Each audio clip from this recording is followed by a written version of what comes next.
Hello दोस्तों, आप लोग कैसे हैं? और 1 जनवरी आप लोग का मन गया कि नहीं? 2023 नया साल आ गया। तो हो सकता है आप अच्छे होंगे और खा पी रहे होंगे। ठंडी का मौसम है, बहुत आनंद ले रहे होंगे ठंडी का। ठंडी में क्या होता है कि जितना खाएंगे पच ही जाना है। जितना भी खा लें पचना है पेट भर, मतलब पेट से अधिक नहीं खा लेना भाई। हमारे कहने से पेट से अधिक नहीं खा लेना। पेट पेट के जितना पेट में आए उतना ही खाना, लेकिन जितना खाओगे उतना पच जाएगा। चाहे मसाला वाला चीज़ हो, चाहे कुछ भी हो, ऐसा चीज़ मटन वटन जो भी हो पच जाता है। ठंडी का मौसम में क्या होता है कि खाना खाएं। और एक चीज़ है लड़कियों के लिए कि खाना वाना जो बनाता होगा उन लोग के लिए कह रहे हैं कि जितना भी खाना बनता होगा अगर बच जाए तो रात का बचा हुआ सुबह भी सज जाता है। सुबह ना हो तो शाम को भी रहेगा तो वो भी तब भी सज जाएगा। यानी 36-48 घंटा भी हो जाए वो खाना ख़राब नहीं होता है जल्दी। और फ्रिज है तो और अच्छी बात है, फ्रिज में रख देंगे तो। लेकिन फ्रिज में ना रखें इस समय। हमारा कहना है कि फ्रिज इस समय ना चलाएं और फ्रिज का रखा हुआ सामान ना खाएं। फ्रिज में रखा हुआ सब्जी भी ना खाएं, क्योंकि ठंडी के मौसम में तबीयत ख़राब ज़्यादा हो सकता है अगर फ्रिज का खाना खा रहे होंगे फ्रिज में रखा हुआ तो चलिए आज का सेशन देखते हैं कि आज का सेशन है हमारा। कल हमने बताया था एलसीएम के बारे में पूरा डिटेल में बताया था, लेकिन एक बच्चा कमेंट किया है कि सर को प्राइम कहाँ से आ जाते हैं, को प्राइम। तो हम आज उस को प्राइम पे बात करेंगे। को प्राइम क्या होता है? को प्राइम देखिए, हमने पहले इसका एलसीएम निकालना है हमको। तो अभाज्य संख्या क्या होता है? अभाज्य संख्या प्राइम नंबर होता है। अभाज्य संख्या प्राइम नंबर होता है। तो हमने देखा कि प्राइम नंबर में क्या क्या आता है? नेचुरल नंबर, प्राकृतिक संख्या, ग्रेटर देन, एक से बड़े जो होते हैं ग्रेटर देन होते हैं। टू ऐड डिवाइडर इसके धनात्मक भाज्य, मतलब इसके धनात्मक भी हो सकते हैं। और सेम एंड मतलब स्वयं से भी स्वयं और भी चीज हो सकते हैं स्वयं से भी। तो देखिए प्राइम नंबर क्या होता है? प्राइम नंबर PRIME है। ये बच्चे ई है, हमारा थोड़ा सा लिखने का स्टाइल यही है, तो ध्यान दीजिएगा। तो देखिए यहाँ पे भी मैंने छोड़ दिया है, ऐसे नहीं किया हूँ, तो इसको थोड़ा सा घुमा दिया जाएगा। देखिए प्राइम नंबर क्या है? प्राइम देखिए दो प्राकृतिक संख्या, एक प्राकृतिक संख्या, उसमें से हमने क्या लिया? 1 2। ये किससे कटेगा? यानी एक से, या तो ये 1 से कटेगा या तो 2 से कटेगा, या तो खुद के नंबर से कटेगा, या तो 1 से तो कटेगा 1 से कटेगा ही, 2 से भी कट जाएगा। तो ये क्या है? इन दोनों के बीच का अंतर क्या है? एक यानी को प्राइम नंबर है ये प्राइम नंबर। यानी फिर देखिए यहाँ पे 1 और 3 से, 1 से भी कटेगा 3 से भी कटेगा, और कोई नंबर से कट रहा है? नहीं कट रहा है। तो इसलिए इसको हम को प्राइम नंबर यानी सह अभाज्य संख्या मानते हैं। ठीक है, यहाँ से ये को आ गया। इसमें से बीच के जो को है, इन दोनों के, यानी इन दोनों को जो काट रहा हो, इन दोनों में से जो इसको काट रहा हो उसी को प्राइम यानी सह अभाज्य संख्या बोलते हैं। ठीक है, सह अभाज्य संख्या। ठीक है, तो यानी ये 2 और 3 क्या है? 2 और 3, अगर 2 का हम काटे तभी भी नहीं कटेगा, 3 का भी काटे तभी। कोई और अदर नंबर, इन दोनों के बीच का क्या है अंतर? इन दोनों के बीच के अंतर क्या है? 1 से कटेगा, या तो 2 से कटेगा या तो 3 से कटेगा। यही, या तो 1 से कटेगा या तो 2 से कटेगा या 3 से कटेगा, यही इनके अंतर है। ठीक है, तो इसलिए इनको को प्राइम नंबर बोला जाता है। और 4 और 9 है, तो 4 और 9 भी हमारा क्या है कि ये भी हमारा को प्राइम नंबर है। ठीक है, और 4 और 17 है, तो 4 और 17 भी हमारा को प्राइम नंबर है। नहीं है, गलत बात है। 4 और 17 को प्राइम नंबर है? नहीं है, क्योंकि ये भाज्य संख्या है। 3 और 18 भी भाज्य संख्या है। ठीक है, तो देखिए 2 से भी कट जाएगा, ये 17 से भी कटेगा, और 1 से भी कटेगा। यहाँ नहीं हो रहा है, क्योंकि यह देखिए 4 और 1 और 4, हमने 4 का लिखा है इसको काटने के लिए, तो 1 से भी कटेगा, 2 से भी कटेगा, 4 से भी। तो 2 तो एक सम संख्या है।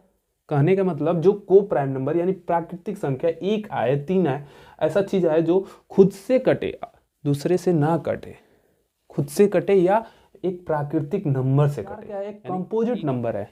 कंपोजिट मतलब एक कट सकता है, किसी दूसरे अंक से भी कट सकता है, यानी 2 से कट रहा था, इसलिए ये कंपोजिट है। तो ये दोनों हमारा नहीं है, इसलिए मैंने इसको अलग लिखा है और इसको अलग लिखा है। ये प्राइम नंबर है, ये भाज्य संख्या है। ये भाज्य है, ये अभाज्य है, मतलब ये कटने वाला चीज़ नहीं है, ये तो खुद से कटेगी या तो highest common, HIGEST highest common factor, यानी हाईएस्ट से सबसे बड़ा, कॉमन से ओवेनेस्ट और फैक्टर से गुणनफल, यानी ग्रेटेस्ट कॉमन डिवीजन, GCD, ये भी एक दूसरा नाम है इनका, GCD ग्रेटेस्ट कॉमन डिवीजन। इससे बड़ा क्या होता है 8, मान लीजिए 4 ही ले लें तो 8 क्या है, 1 से देगा, 2 से 2 चौका 8, 4 दूना 8 और 8, फिर 12 ले लेते हैं। तो 12 क्या है, 1 से भी हो सकता है, 2 से भी हो सकता है, 3 से भी हो सकता है, 4 से भी हो सकता है और 6 से भी हो सकता है और 12 से भी हो सकता है, होता है ना। 1 2 3 4 5 4 6, इन सब में कॉमन क्या है, तो हम देखते हैं कॉमन क्या है हमारा इन तीनों में, तो हमारा कॉमन है क्या, कॉमन क्या है 1 2 और 4, ये हमारा आने वाला है सबसे बड़ा। ये 4 से दोनों कट जाएंगे, 4 दूना 8, 4 3 12, इससे इसके बाद से 6 से कटेगा, नहीं कटेगा, 2 से कटेगा, 2 चौका 8, 2 छक्का 12, मानी सबसे बड़ा कौन सा है, ये 4, यही इसका HCF होगा। मान लीजिए हम 36 ले लिए, 399 ले लिए और क्या है 760 ले लिए, सबसे बड़ा अंक ले रहे हैं। अब इन दोनों का देख रहे हैं, इन दोनों के बीच का अंतर हमको मालूम करना है। इन दोनों के बीच के अंतर कितना है, कितना है, कितना है इनके दोनों के, 361 है, इन दोनों के बीच का अंतर 38 है, ठीक है, इन दोनों के बीच का अंतर 38 है और ये तो सबसे ज़्यादा ही है। तो क्या कहना है कि इन दोनों से मतलब ही नहीं है हमको, इन दोनों के बीच के अंतर मालूम ही नहीं करना, क्योंकि इन दोनों के बीच के अंतर बहुत ज़्यादा आ रहा है, आएगा ना, इन दोनों के बीच का अंतर बहुत ज़्यादा आएगा ना, तो इसलिए हमको इस पर अब काम करना है, क्योंकि भाग देना है हमको ना, तो इन दोनों पे काम करना है। अब ये इसका क्या हो सकता है, 18 दूना 36 नहीं कटेगा, 19 दूना 38, यानी 19 × 2, इसमें से अब हमको क्या HCF हमारा क्या आएगा, इसमें से हमारा HCF क्या आएगा, मतलब इन दोनों में से सबसे बड़ा कौन है, तो हमारा 19 आएगा, 19 हमारा ही क्या है HCF है, क्या है ये HCF, ठीक है। इन दोनों में से सबसे बड़ा क्या आएगा हमारा 19 आएगा। कह रहा था सवाल, क्या कह रहा था, इसका सवाल है find the HCF of 361, 399 and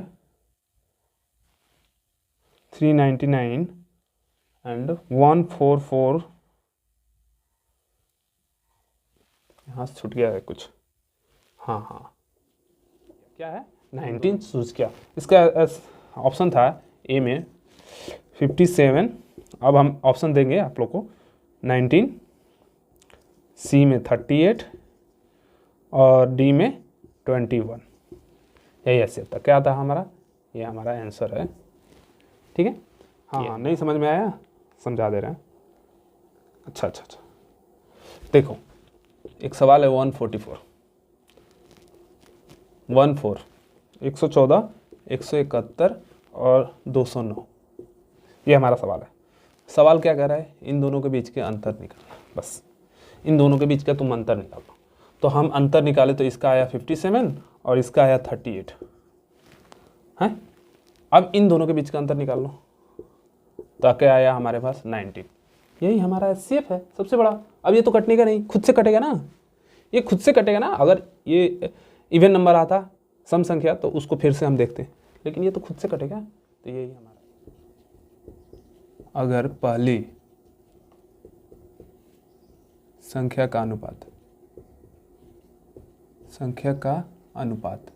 अनुपात मतलब समझते होंगे आप लोग, नहीं समझते होंगे तो अभी बता दे रहे हैं। अनुपात 5 कितना है, 5:6, यानी 5:5:6, ये रेशियो भी बोला जाता है, अनुपात भी बोला जाता है, यानी तुम्हारा मतलब कहने का मतलब ये ऐसे लिखा जाता है, ठीक है, अनुपात का मतलब रेशियो। ठीक है, अब दूसरा बार कह रहा है कि तीसरी और चौथी संख्या का अनुपात, यानी तीसरी और चौथी संख्या का अनुपात,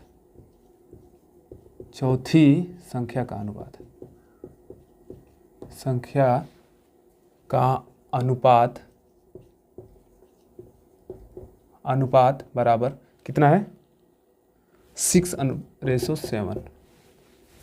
ठीक है, अब कह रहा है क्या कि फिर कह रहा है और दूसरी और तीसरी संख्या का अनुपात, और दूसरी और तीसरी संख्या का अनुपात, तीसरी संख्या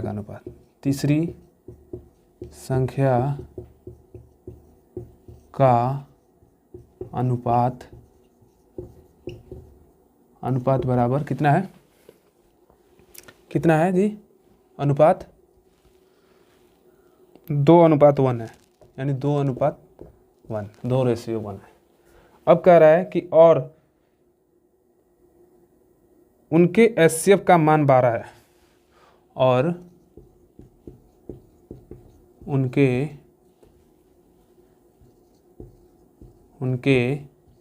HCF का मान 12 है।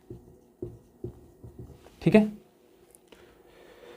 तो वह संख्या ज्ञात कीजिए। अब संख्या ज्ञात करना है, तो वह संख्या ज्ञात करें, तो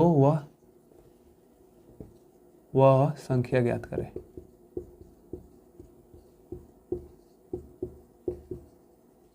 पहले तो हम ऐसे लिखेंगे, क्या लिखेंगे, 1 2 3, तीन संख्या बोल रहा है ना, और चौथी भी बोल रहा है, शायद चौथी भी बोल रहा है ना, चौथी भी है क्या, चौथी है। अब क्या करेंगे हम, पहली संख्या अगर पहली संख्या का अनुपात 5:6 है, यानी पहली संख्या का अनुपात 5:6 है, और तीसरी और चौथी संख्या का अनुपात 6 और 7 है, यानी यहाँ से तीसरी है ना, तीसरी का क्या है, यहाँ डैश आगे ये कर 6:7 है।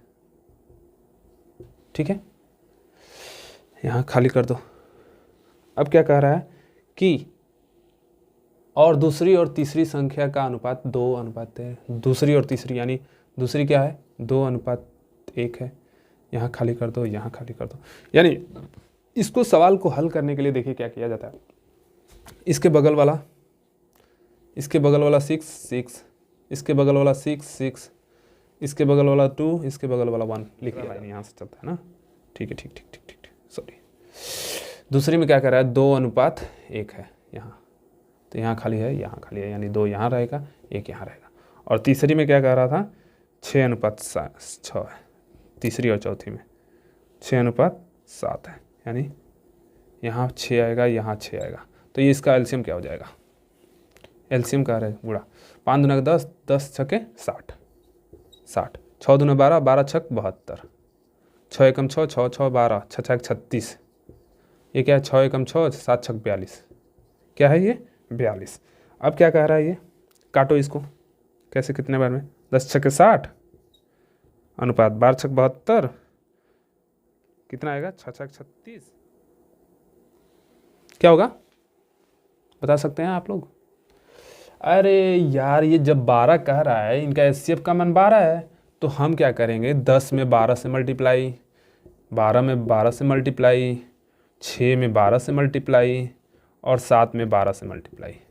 तो ये कितना आ जाएगा बता दिए। तो ये 12 दाम में 120, 12 12 144, 6 12 छक 72, और 7 12 7 84। ये हमारा क्या है, आंसर है। यही हमारा क्या है, आंसर है। यानी इन ऐसे लिखाएगा 120 अनुपात 144 अनुपात 72 अनुपात 84। यही इस तरह आपको आंसर मिलेगा। ठीक है, यही हमारा आंसर है। इसको करने का ये तरीका है। ठीक है, तो एग्जाम में आए तो आप घबराए ना, ऐसे ही लिखें। ठीक है, आप आगे चलते हैं, दूसरा लाइन और देखते हैं। एक चीज़ और देखेंगे, दो संख्याओं का अनुपात क्या है, 5:6 है। यानी दो संख्याओं का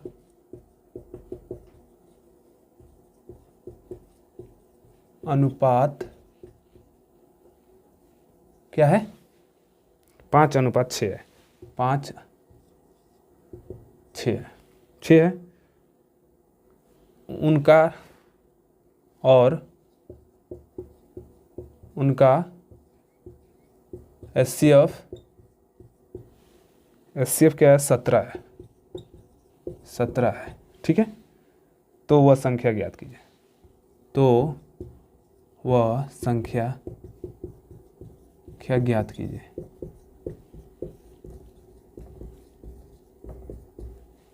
ठीक है, हो जाएगा। क्या है, क्या करने का है? एचसीएफ इनका कितना है? 17। 17 में 5 से मल्टीप्लाई कर दो। 17 में 5 से मल्टीप्लाई कर दो। 17×5 = 85। एक अनुपात तो ये हो गया। फिर 17 में 6 से मल्टीप्लाई कर दो। 17 छके 102 होता है। यही आपका अनुपात हो गया, यानी 85:102 आ गया अनुपात। ठीक है, क्वेश्चन कि द एचसीएफ, चाहे हिंदी में लिख रहे हैं तो हिंदी में लिख देते हैं, 2:3, 4:5,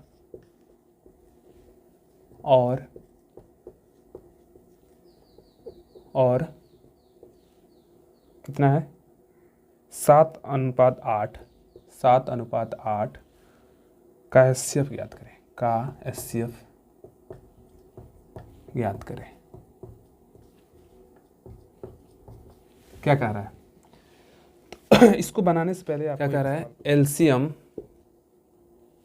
एंड एचसीएफ ऑफ फैक्टर।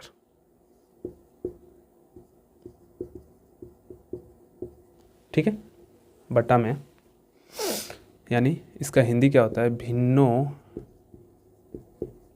भिन्नों का LCM and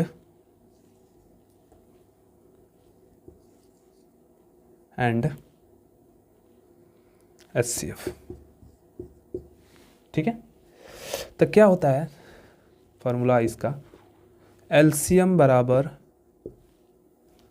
LCM of x बटा में 0, y बटा में 5, b यानी a b और z/c, यानी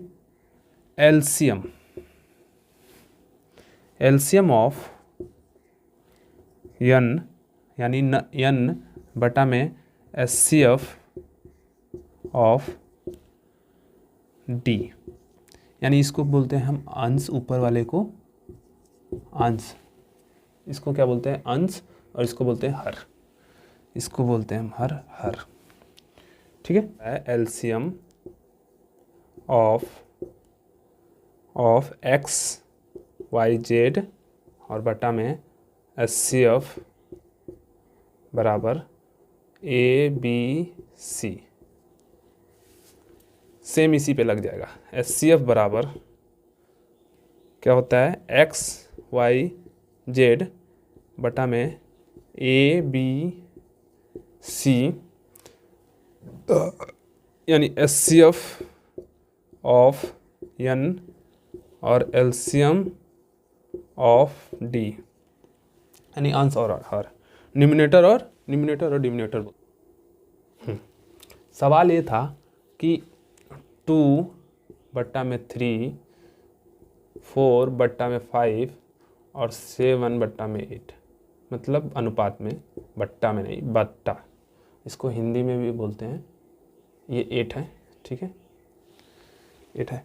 ठीक है, तो क्या है ये सब? क्या है? एक है, एक आएगा ना, ये खुद से कटेगा, ये भी खुद से कटेगा और ये भी खुद से कटेगा, यानी 1। ये क्या है? 5×3 = 15, 15×8 = 120, यानी सवाल हमारा आंसर आ चुका है। क्या कह रहा है, 4:8:5 है, 5 और 8:9 और 5:7, यही एलसीएम। तो एलसीएम निकालना है इसका, एलसीएम, फाइंड द एलसीएम।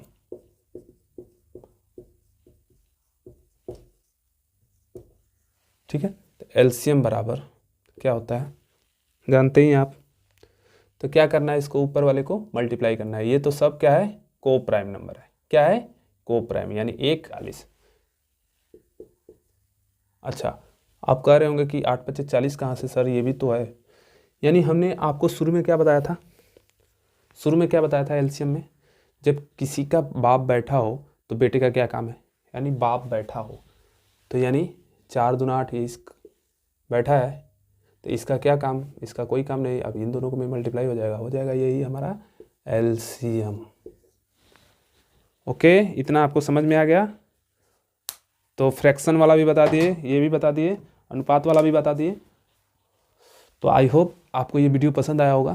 तो लाइक करें, सब्सक्राइब करें और वीडियो को शेयर भी करें। और हम आपको इसमें होमवर्क भी दे देंगे, आप उसको देख के 2-3 रिवीजन कर लीजिएगा, 4-5, 10 भी रिवीजन कर लीजिएगा, 4-5 या 10 दे देंगे क्वेश्चन। ठीक है, तो आप रिवीजन भी कर लीजिएगा। धन्यवाद। तो फिर मैं नेक्स्ट वीडियो में आपसे मिलूँगा। और इस बार आपको टैली, एक बच्चा ने कमेंट किया है कि कोई 5 या 6-7 क्लास का लड़का है, तो सर आप टैली बारंबारता ये से भी बताते हैं क्या माध्यम आदि का। तो मैं बोला ठीक है, मैं बता दूंगा, कोई बात नहीं।